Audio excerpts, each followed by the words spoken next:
Welcome to another episode of Rim Shots with Sean right here on the Rock Rage Radio Network. And I have a lady who is on the other side of the continent from where I'm currently sitting. Miss Linda Nicole Blair, how are you? I'm good. How are you? Well, here, another little tidbit that has nothing to do with you. But yesterday was the 51st anniversary of The Exorcist being released. Oh, God. There you go. So, Thanks. yeah. Thanks for that shout out. Yeah, that was another Linda Blair, so we'll leave that for another day. So we're coming up with a snappy name for this. Right now, we're just calling it the Curtain Call Records Corner.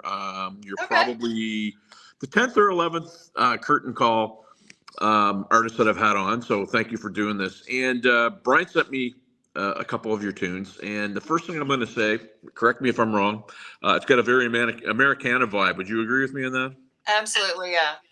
And that's what you're shooting for? Yeah. Tell us a little bit about that, Linda. I don't know. What do you want me to say? I started playing music when I was a child, and just had a lot of different influences in my life. I grew up in the 70s, as a teenager, and I've just, oh man, so many influences during that time. And I've always wanted to do this. I've always wanted to write music. I've been writing songs for a long time and I've played the piano my whole life. I started playing the guitar back in around maybe 2007. And I'm just I feel like I'm living the dream. I get to write songs and record them. And I was really fortunate that Curtain Call reached out. So, Yeah, and I'll talk about that or ask you about that relationship here in a couple of minutes. But I mean, the first thing for that, your style of music, it's a very lyric driven, poetic storytelling sort of thing, and I got that from your tunes. One of the first tunes I listened to was Montana. yeah. Talk a little bit about that because I mean, storytelling is a huge part of that genre. Yeah, I'm a literature professor at the University of Washington, Tacoma, and I have a PhD in literature, and I've always been very into stories and poetry and things like that. And so I guess it just kind of comes naturally to me when I sit down to think about writing a song. The influences that come from a lot of different places, but I like to tell stories about people who have not been highlighted. There's a story song called Selling Bibles that I wrote about my aunt, actually. She worked at the Bible Baptist bookstore her whole life, and she died the year after she retired. It was a very sad story, but I like to tell stories that show people, at as vulnerabilities or, as interesting circumstances or whatever. I just like to, yeah. No, I get that. I had a story actually. I was reminded of one yesterday. I'm watching TV and the news pops up that former President Jimmy Carter passes away at 100 years old, and I can remember being in, dating myself here a little bit, but being in elementary school and a lot of the songs and music that I started getting into, he was president. Uh-huh. And I'm sitting there going, wow, like what a neat thing. I mean, for me it was, I remember him poignantly, watching the $6 Million Man and listening to Kiss and Cheap Trick. You know what I mean? Stories like that. I mean, where does some of you mentioned your aunt, but where do you derive some of this from? I don't know. I guess I'm really influenced by literature. Like I said, I've always written stories. I started writing stories and poetry back when I was in elementary school.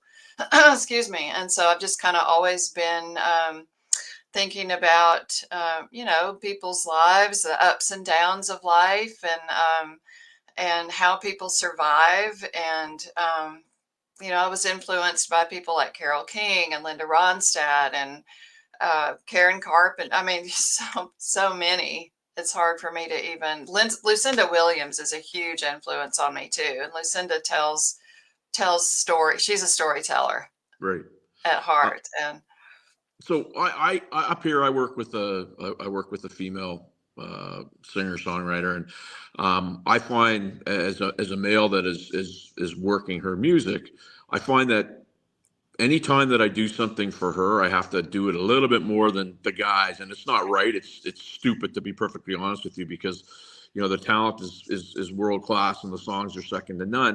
Do you find the same thing, that maybe women still have to push a little bit harder than the men? Like the men maybe get a free pass sometimes. Oh, definitely. I wrote a book in 2021 about women in Americana music and women in American poetry and literature. And I did interviews with several singer-songwriters that I met. Some of them I met at Americana Fest in Nashville, and they were so wonderful to sit down and talk to me. And yeah, we women have definitely had to push harder. It's a men's world in some ways, with singer songwriters, and I think women just have to work harder at it. And I do think it's changing, thanks to people like Brandy Carlisle, and that set. I do think things are changing, but it's constant pushing, pushing, pushing, and really, you know, uh, seeking support, and doing those things. And women have started to take some real leadership roles in the music business, a lot more than they used to. One of the things I find about, pardon me, about working with female artists is I find, for the most part, they're a lot more supportive of each other Oh yeah. than males are, and I think I know why that is. I mean, we as men, we want to be the alpha male all the time, and you just can't be the alpha male all the time.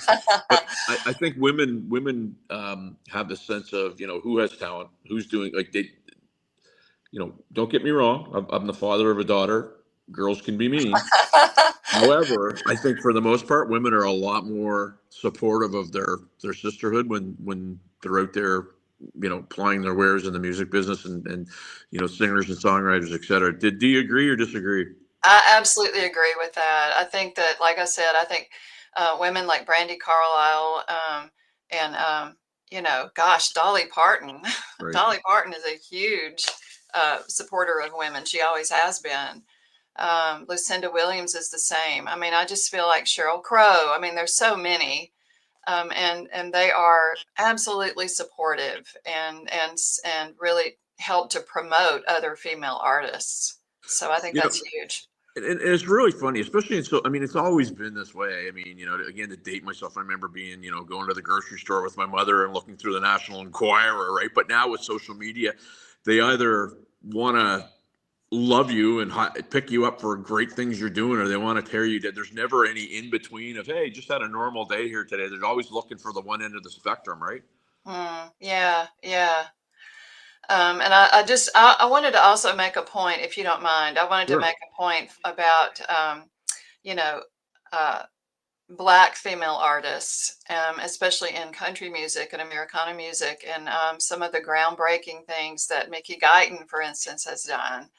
And, just, how important that is. Rhiannon Giddens is another a name that comes to mind. They've just been incredibly powerful leaders in that area, and it's just wonderful to see it. It's so great.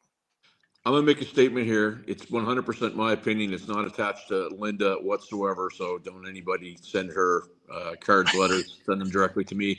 But I find that, and nowadays, there's this thing about the public decides, and I feel that that's probably less a thing than it's ever been, because there's so much information that major labels can push out, that people in this day and age, they don't have an attention span, so they don't go looking for the new things, they don't go looking for the interesting things. They just take what's given to them, and that's how you see this trajectory go like this.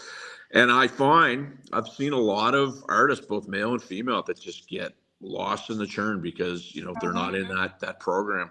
Would love Hmm. to get your take on that.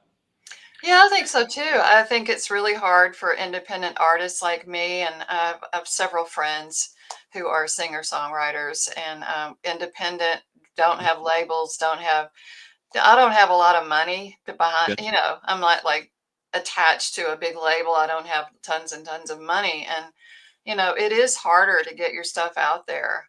But on the other hand, thank goodness for technology that has brought recording home. Like you can do more uh, with, I don't know, would you say more with less, or Yeah. it doesn't cost millions of dollars anymore. You can do a lot of stuff just on your own and with help from your community. So it is a little bit easier that way.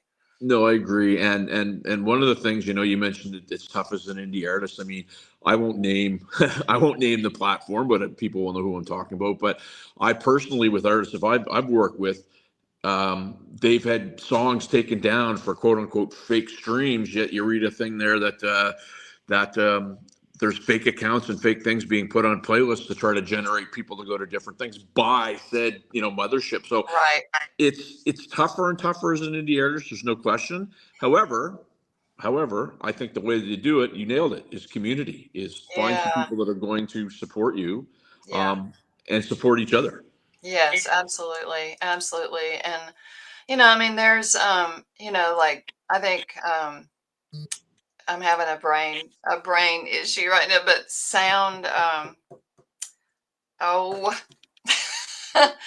it's Quite all that right. it's yeah, anyway, there are other ways to get your music out there besides just I mean, don't get me wrong, I would love to be able to have enough money to make myself one of those, big LPs. Grew up listening to albums. I would love to have an album of my music. Yep. We were growing up, we had all of the the notes on the inside of the album, and they were like, oh, it was just so much fun to open up an album and see all of those notes and the lyrics and the pictures and everything. And it would be really fun to do that. But boy, it's expensive. It is. And a lot of people never have heard words like recoup, but as you get into business, you find out that record record deals were just bank loans. I mean, they were Yeah. bank loans. And I have a friend who played in a quite a huge cult favorite band anyway, who they were signed to Atlantic Records, and every time that their album was about to go gold, it mysteriously doesn't, because if they get recouped, then they get the rights back to their song. Oh my gosh. And Oh, you hear of stories like that on and on and on, right? So it is, yeah.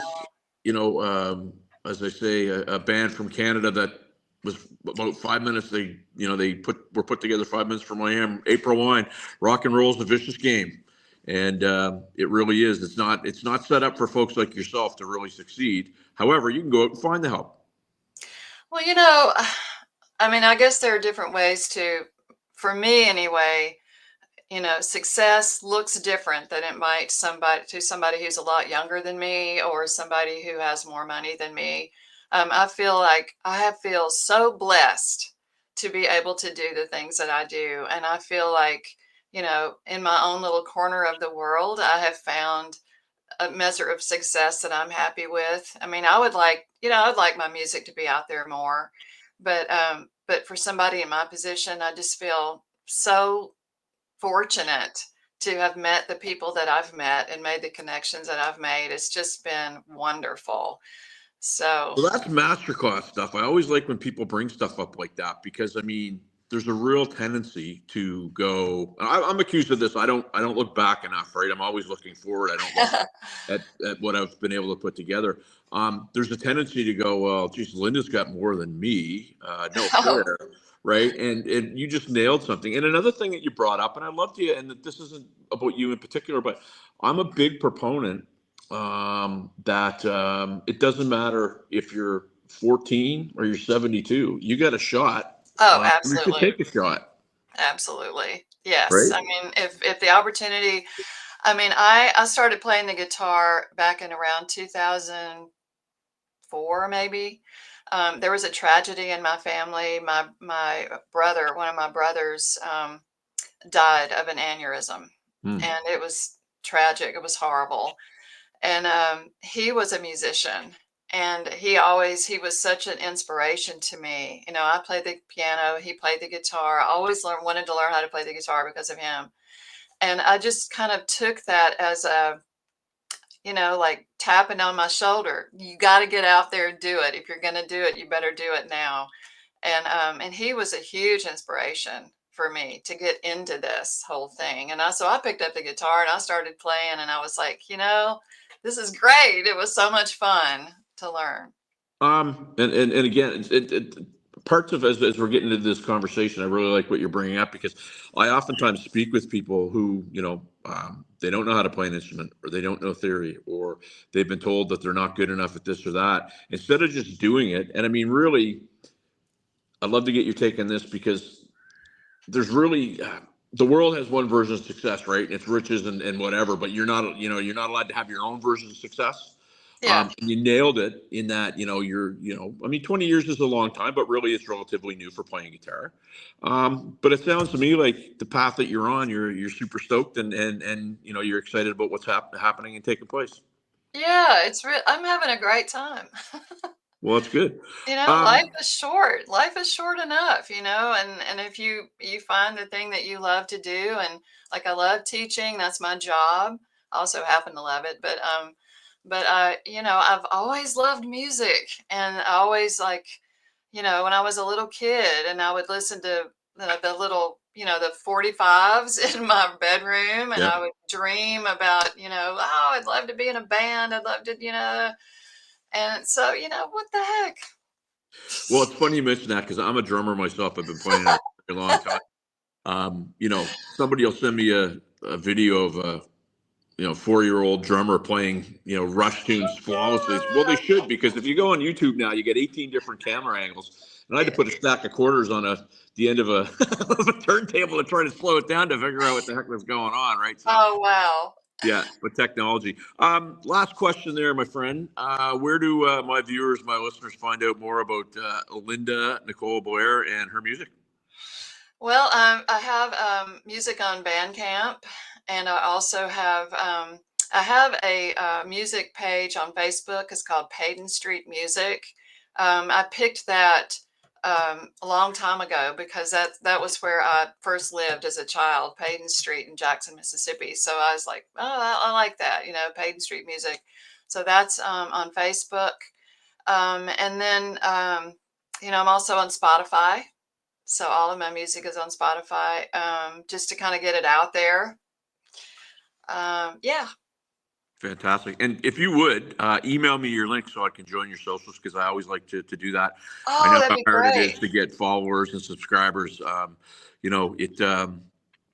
think I was 2.5 years doing a podcast before I hit my 1,000th subscriber, and then it kind of went on from there. But it's tough, so send those to me. Linda, I want to thank you for doing this. Hopefully whatever you're doing to, punch out the rest of 2024, you enjoy it, and best of luck in 2025. Well, I'm working on a new album right now. I've got a couple of songs already ready to. I'm going to start recording in a couple of weeks, and so in 2025 I'll have a new album. I'm excited. Fantastic. All the best to you, my friend. Thank you so much, Sean. We're back on the Rock Ridge Radio Network after this.